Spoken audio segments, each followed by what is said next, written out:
few frames that are colored. But the preservation of the film as aesthetic object was not the only aim of this restoration. Also, the idea of looking directly into the color process creation is the great novelty, the great aim. Because also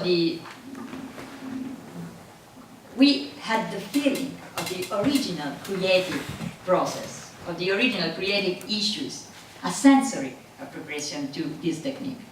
And that's why we have to mention that this method has been also inspired on what some researchers define experimental media archaeology. There's a method developed by Annie van der Hoeven and Andreas Fiekers, which is experimental media archaeology. So, a media archaeology, a methodology, media research that applies media reenactment to experience the material constraint of media technologies. So we had the same experience of media technology that we tried to understand the same experience of media technology that the artists had at the time. Okay, I'm sorry for the low quality of the image, but this is an image of some of the single tests that I ran, and I found that on internet. Really, it was surprising because there was a conference, and I was not aware of this conference, but I was mentioned at the conference because the writing that you see is mine. Great, great surprise. And for this, I have a surprise also for you. That is the color field. Of course, not ballet mechanique. It's just some of the tests that we run on the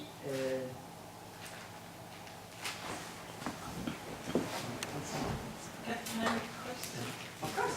How did you get to these colors, these dyes? Okay, these are the chemicals. The reason why I never put the labels before in the previous image that you have seen just the images of the nitrate, or in the case of the comparisons like this, I put away the labels because all of the labels were including the reference to the chemicals involved in the project, and they were commercial secrets of Agrafilm, of course. But when I discovered them on the internet, I said, okay, I can show them in a conference. I'm allowed, I guess. So, you see some of the references to the chemical involved into the deeping, for example, there in the deeping, dark yellow hand painted, you see that we use tartrazine with this concentration, and also with a specific pH controlled by adding acido acetico, acetic acid, okay, to the deeping solution. And please never confuse water with acetic acid.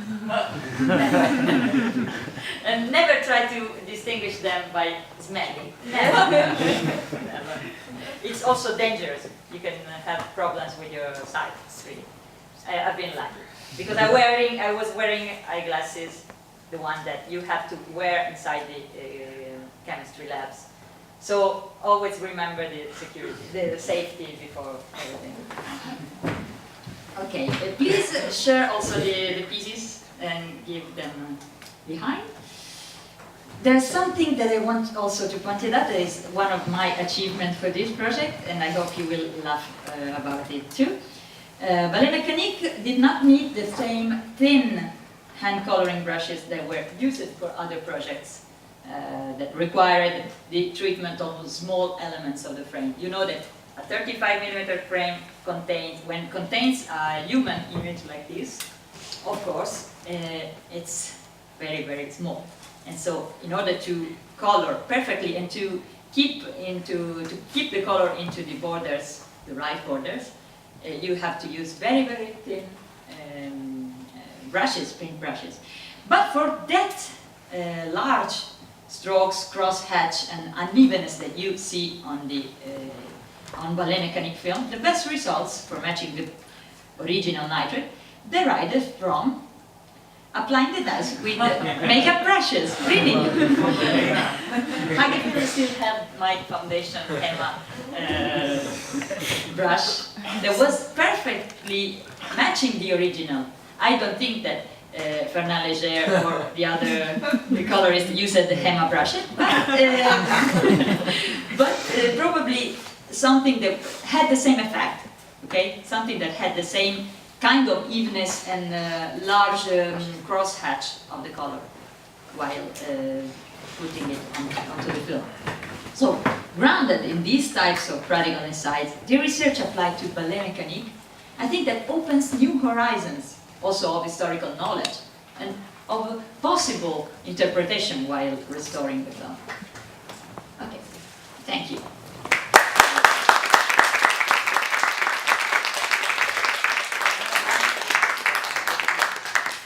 Questions? Sorry.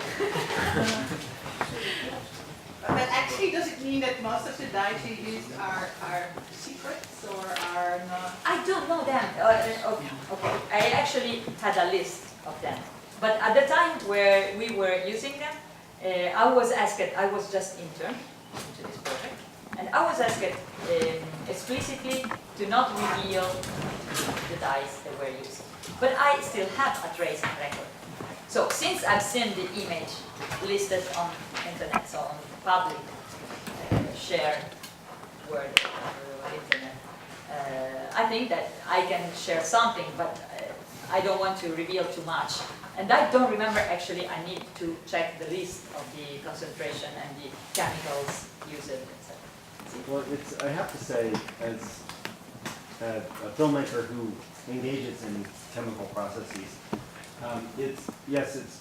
Brian has pointed this out too, that so much of the chemistry that underlies cinematic film, photographic film, is secret, right? It's trade secrets. Yeah, because they were patents. But I find it's so, as an artist, I couldn't care less about patents. I'm not trying to make a fortune. I mean, the whole idea of, and this actually was a driving impulse, as I think is clear, for the development of particularly color film, but film in general, was to make money, right? That people would patent them, and of course not for ballet mécanique. It was like the goal. No, not for the ballet mécanique, right? And not for what we're doing either.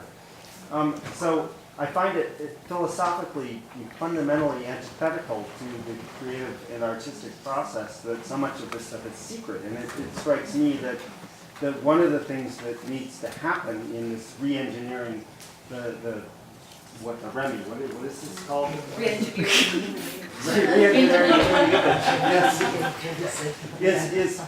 Is also a philosophical shift away from the capitalist paradigm of patenting and making money to an open source world in which we actually get back to sharing the information the way that it was before. Maybe I think that maybe it never was.